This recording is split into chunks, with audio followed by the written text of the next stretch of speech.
Welcome to our podcast, Autoimmune Adventures, three sisters navigating the ups and downs of life with autoimmune disease, sharing our experience of facing the challenges with optimism. We hope that even in the smallest way, this will help you navigate your autoimmune journey. We are not medical professionals, and the content of this podcast is not intended to be a substitute for medical advice, diagnosis, or treatment. We encourage you to address any medical issues you may have with your doctor.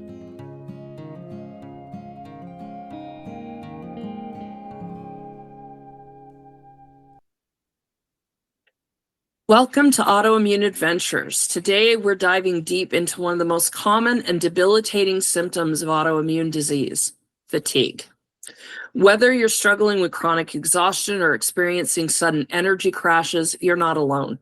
In this episode, we'll explore the causes, impacts, and strategies for managing autoimmune fatigue. Join us as we navigate this challenging aspect of living with our diseases. But first, our good bit minute. Ever heard of the chocolate revolution?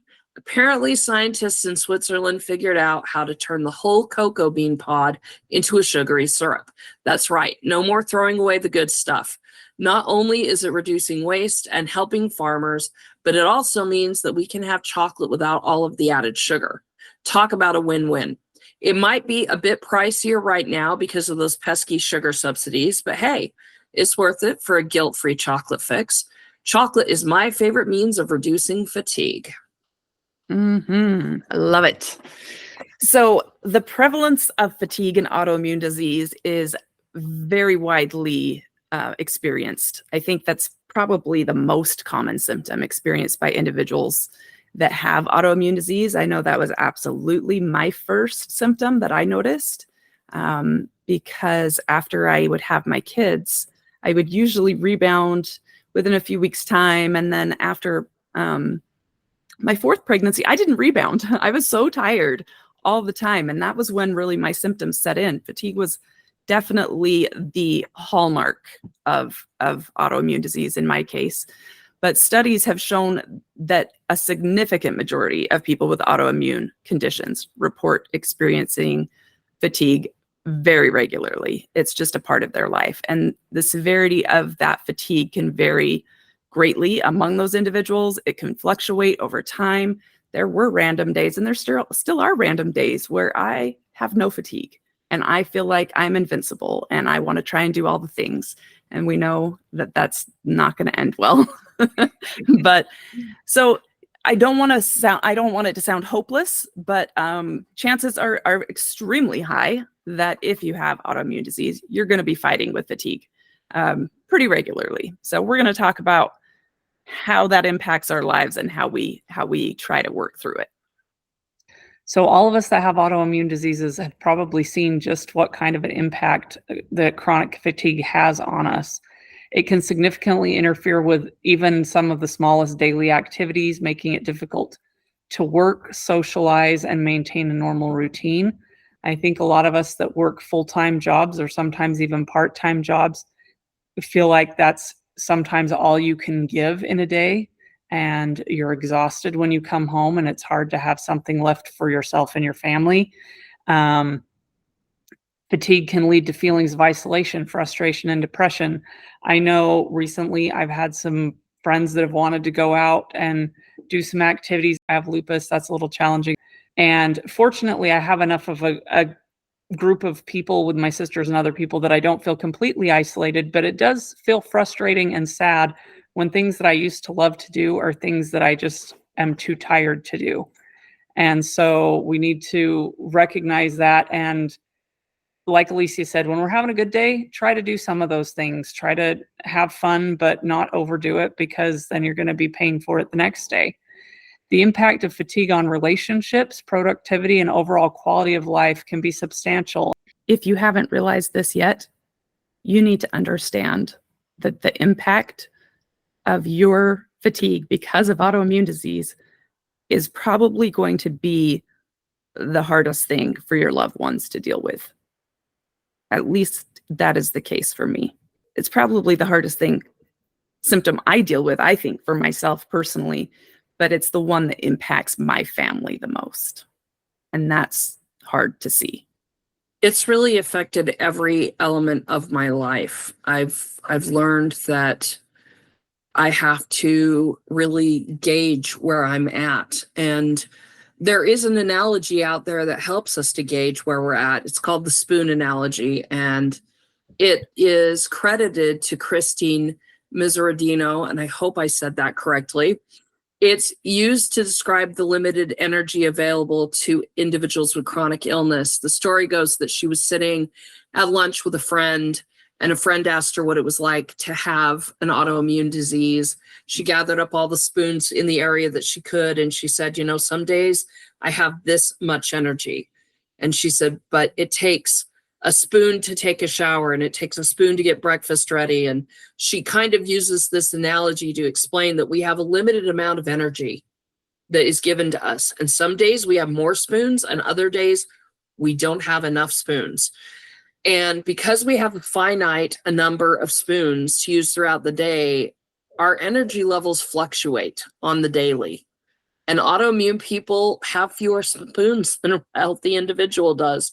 So if you're healthy, you're going to have more spoons. And if you're autoimmune challenged, then you're going to have less. And we will have a link to the spoon theory on the blog, because we want to give credit to Christine for her wonderful way for people to begin to understand what it's like to have autoimmunity. But because we don't want to steal her intellectual property, we'll give her credit. And then what we're going to do is use our power bar analogy to kind of signify that same concept, okay? That we determine how much energy we have based upon what our power bar is giving us for the day. Yeah, so you guys might remember in our first episode, we talk a little bit about our power bar analogy, and that we use the concept of that to illustrate fluctuating nature of our energy levels. And just as Stacy said, it's very similar to the spoon analogy. We're just using our own spin on that. So it's imagine that you're playing a video game. You have your little power bar or your life bar.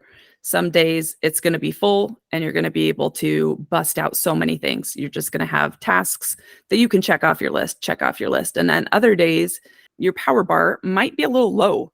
And when you are paying attention to your body and you recognize that, that is going to require you to conserve your energy and to prioritize your activities more carefully, right? We've talked about that before. We'll jump into that a little bit more as we talk about fatigue. So the key really here is to listen to your body. We're going to say that so often. You're going to get sick of us saying it because we're going to say it so often. It's important to learn to listen to your body. Your body will give you signs to let you know where your power bar is at. And then you need to adjust your activities accordingly to that. And one of the ways you're going to need to listen to your body is you need to differentiate between what's normal tiredness and autoimmune fatigue. And for me, one of the ways that I do that, normal tiredness is if I feel genuinely tired, like I can go lay on a bed and go to sleep. Sometimes with autoimmune fatigue, yes, sometimes you would lay on a bed and go to sleep, but sometimes you could lay on a bed just because you feel so exhausted you physically can't do anything. And it's not like you're going to fall asleep. You just don't have the energy and the wherewithal to do the things that you need to do. So autoimmune fatigue often feels different from tiredness experienced after a long day or a lack of sleep. It's described as a deep, bone-weary exhaustion that doesn't seem to lift even with rest. And that, I feel like, is a pretty good description. When you have that, especially if you have it to the point that you're in a flare, you can get a good night's sleep, and that will definitely still help you, but you still feel tired in the morning when you have that fatigue. And it can make it difficult to perform even simple tasks like getting out of bed, taking a shower, or concentrating on work. We also have to ask ourselves, how long has this been lasting? Because you can be tired and then you get a good night's sleep and you feel fine again. But if you have autoimmune fatigue, it's something that can last for extended periods of time, even if you're giving yourself that adequate rest. So when I say adequate rest, I'm talking 7 to 8 hours a night. But when I'm in a full-on lupus flare, I might need 10 or even 12 hours.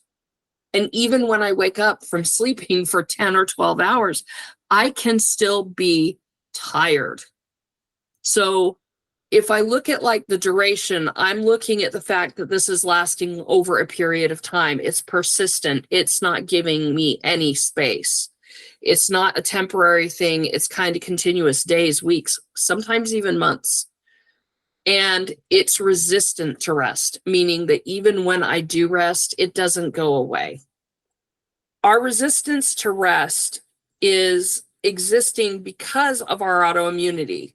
So let's talk for a few moments about what causes actual autoimmune fatigue.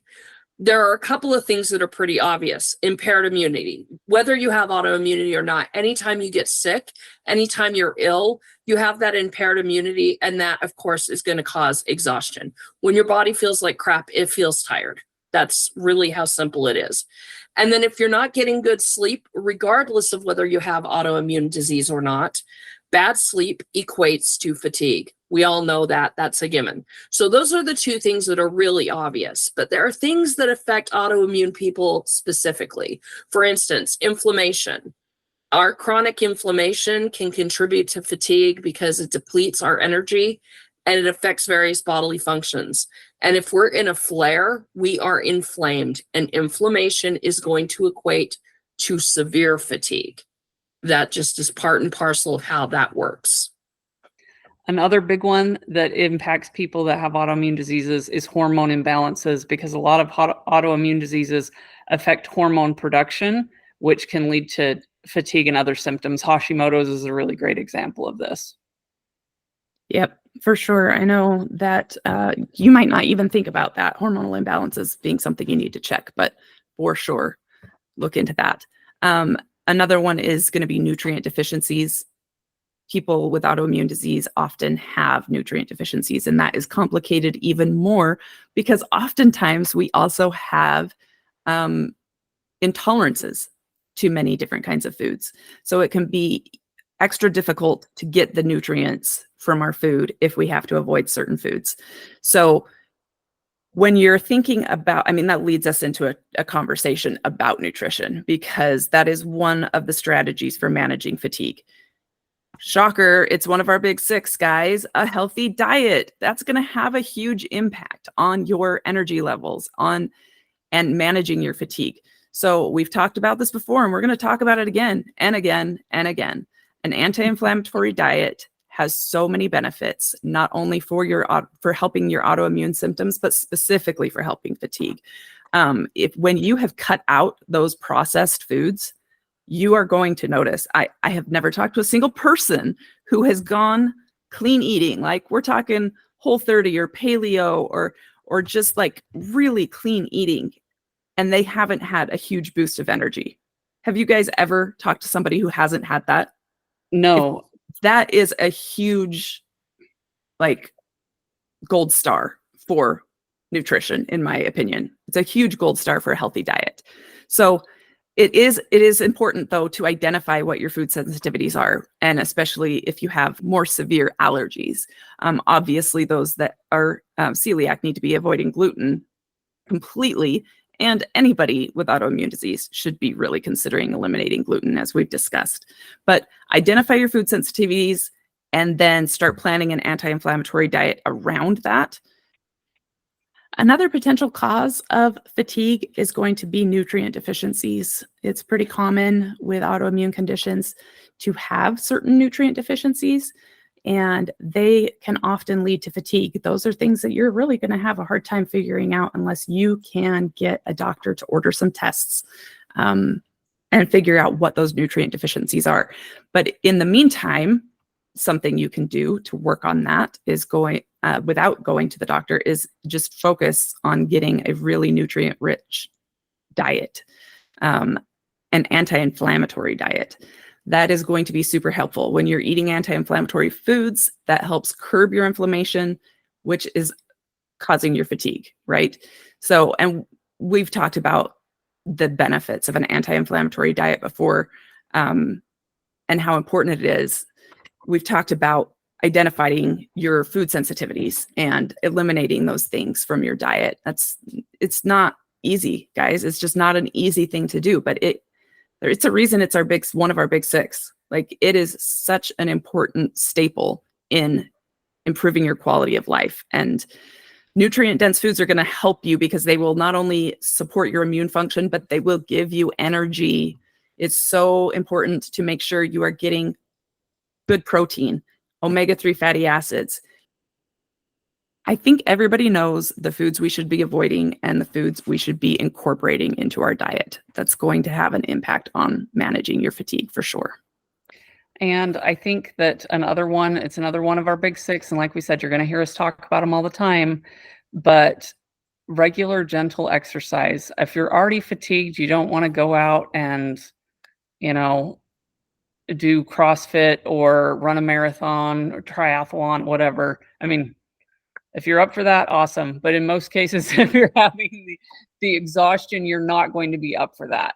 So pick some lower impact things that you can do regularly and find suitable exercise routines based on your individual abilities and your energy levels. If you're not sure of where to start for gentle exercise options for yourself, consider going to a physical therapist or doing rehabilitation. Sometimes they can give you ideas that you had not considered before. We've already talked a little bit about how it's important to prioritize sleep, and it is one of our big six because it is so important to reduce the fatigue. But you just need to remember that it's important for your overall well-being. That's a given. But that means you have to create a sleep-conducive environment. And if you go back to our episode on sleep, you're going to see that we talk about having a good pillow, a good mattress, making sure you've got the kind of sheets that make you so that you don't overheat if you're one of those people that's prone to that. Having an eye mask is helpful. Having earplugs are helpful. Some of these things you have to get used to. If you need a CPAP machine, you need to do the footwork to get a CPAP and create that sleep-conducive environment that allows you to get the rest you need. And if you've got sleep disturbances like a dog that's ramming its head into your back all the time, you need to consider having said dog not sleep on the bed with you. And I know that's hard because I love taking a nap with my dogs, but I do not let them on my bed at night when I'm asleep at night. I have them crated because if I tried to sleep with my dogs at night, I would get no sleep.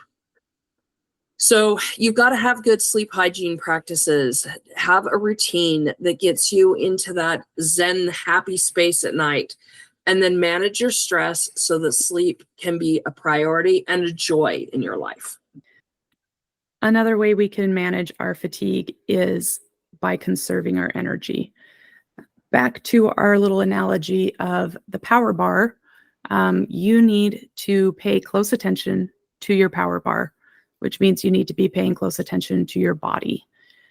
You need to pace your activities throughout the day. Plan accordingly. If you wake up and you feel that you are in a flare, you might have to reevaluate how you're going to spend your day. You might have to change some plans, and you got to be willing to do that.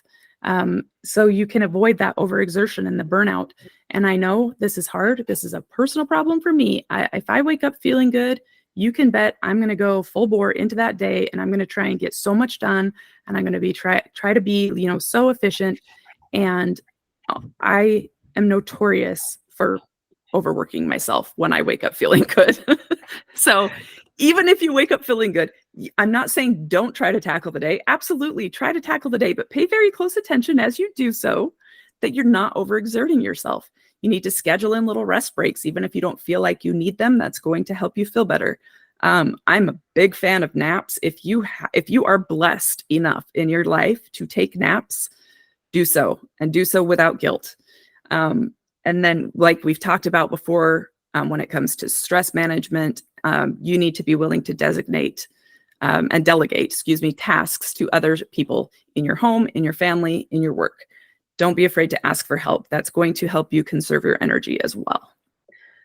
A couple of other good time management techniques include prioritizing your tasks, identifying what's essential versus what's non-essential, and deciding how much of your power bar that's going to take and if it's worth it. because sometimes you're going to find some of those things that are not as essential, that aren't, as we referred to before, your big rocks. You're just not going to want to waste the time on your power bar because you're going to want to save it for other things. One of the ways you can also do this is time blocking, which is allocating specific time slots for different activities. I know when I used to work in the office, I had a manager who was really big on this, and he actually announced to us, he said, I know, especially in today's world, that everybody's all about having immediate email responses. He said, just so you guys know, I have a 2-hour time block, at such and such time during the day. And that's when I check my email. And he said, and I don't check it the rest of the day because all it does is interrupt me when I'm supposed to be doing other things. And I know that doesn't always work for everybody, but I actually saw, he encouraged us to try the time blocking method. And I actually found I was a lot more efficient and was able to get things done with less energy. Even though I have to use my phone for my job, I time block my phone. So I'm only allowed to look at my phone once every 2 hours for 15 minutes at the end of that 2 hours. And that's how I get work done. I wouldn't otherwise. One of the other things that I do is what's called the Pomodoro technique. And this means that you work in, this says 25-minute intervals. But what I'm going to tell you is this. I work in 15-minute intervals because with my autoimmunity, I don't always have 25 minutes worth of energy. So I will set a timer for 15 minutes. And during that 15 minutes, I stay on the task that I have set for myself. So I'll go into the kitchen and I'll say, okay, I have to make lunch. But before I make lunch, I'm going to make the kitchen look nice. Set the timer for 15 minutes. I work for 15 minutes. When I'm done, I reward myself by making a delicious lunch and eating it. And that's what I do. And then the other thing that I like to do is make sure that I'm limiting my distractions and getting rid of the things that are distracting me. So I minimize my interruptions and I create that focused work environment. And everything we're talking about here kind of all comes down to saying you have to control what you're doing and how you're doing it so that you can reserve your energy for the things that really matter. I think it's a matter of discipline, right? Self-discipline, Right. for sure. Because I like the what you were talking about with your phone, because that's my biggest distraction is my phone. But I have not implemented some of these techniques, and I think I probably should. I really like them. But obviously another one is just learn to say no. It's hard. I really hate disappointing people, but I have gotten better and at advocating for myself by setting boundaries and avoiding overcommitting myself.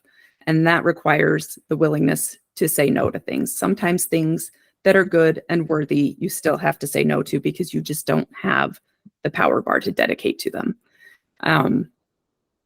And then I would say, like, breaking down those big tasks that you have. Sometimes it can be really overwhelming when you are fatigued and you have something significant that needs to get done.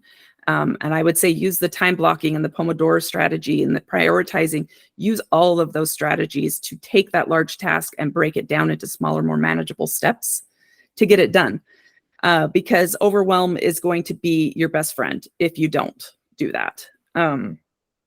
And then, although I said phones can be our biggest distraction, I do think they can be a huge benefit, a huge blessing to us when we are trying to manage our time and thereby manage our energy. There's a lot of apps out there that are really great for productivity and things to stay organized. There are little things that give you little reminders. I have an app on my phone that gives me a reminder to drink enough water and stay hydrated, which also will have an impact on your energy. And so use your phone and use technology for good, not for ill. In this case, it's really easy when you're tired to just sit down on the couch and we call it doom scrolling and just doom scroll because you're exhausted and you don't have the energy to do things. But really, that doesn't help. It actually can make the fatigue worse. A couple of really quick things that are specific to autoimmunity. If you get to a point where your fatigue is so severe that it is debilitating, you need to consider getting medical intervention. Okay. If it's affecting your ability to live life, you need to go and get a consult with a healthcare provider. And especially if it's getting worse, if it's staying at a steady pace, you might be in a flare. But if you're getting like a severity of worsening fatigue, you need to have a doctor check you out. Other times you want to probably get some medical intervention is if you're finding you're implementing a lot of self-care strategies like we've talked about here today, and you're still not getting any relief from the fatigue, that it's just not going away. If you have other significant changes in your health and your overall health and well-being, that can obviously impact your fatigue, but you definitely, if you have any of those things, you would want to get medical intervention as well. I know that caffeine in large quantities is extremely bad for us. But I would be lying if I said I don't use that to manage my fatigue. What I do have in my purse at all times is a little bottle of caffeine pills. Because, guys, some days every strategy I implement isn't enough. And I really have to have a little bit boost of energy, or at least a boost of alertness, so that I can be paying attention to something. I was sitting in a 6-hour meeting the other day for my job, bored to tears, and I had to take a caffeine pill. There was no other way I was going to stay awake. So I don't want to say I'm supportive of caffeine usage, but I'm not against it. I use it judiciously, I think. It's not something I'm popping every day. It's not something I am, depending on at all times. So we don't want to be depending on caffeine. But kind of wrapping up our discussion on fatigue, it's going to be one of the harder things that you deal with autoimmunity. And it's important that you try to find joy and purpose despite the fatigue you're feeling. And I think that ways to do that are going to be setting realistic goals. Goals give you a purpose. They give you something to work toward, and hopefully a motivation to work through your fatigue. I think it's important to celebrate the small victories, and sometimes the small victory is getting showered for the day. Other days, that small victory is going to be having made yourself a healthy meal. Those are victories, guys, and we can't discount them, because we all know that there are days when getting showered and eating a healthy meal is a monumental task for your body. So I say small victories, but on days like that, they feel like big victories to me personally. It's important that you build your support system and that you rely on your support system. As we mentioned earlier, fatigue is going to be the symptom probably that affects your loved ones most. So you need to make sure that they understand what you're dealing with. You need to try to explain it to them so that they understand, so that you don't get accused of being lazy. So because there are days when it's going to be really difficult on them, and you've got to recognize that. And there are things that you can do to make it easier on them, like all the things we've been mentioning, but recognize that this is a very real impact on them, and try not to let the guilt get to you. Because if you're a mom and you have young kids and you have no energy to do things with them, it can be really depressing. It can be really hard on your mental health.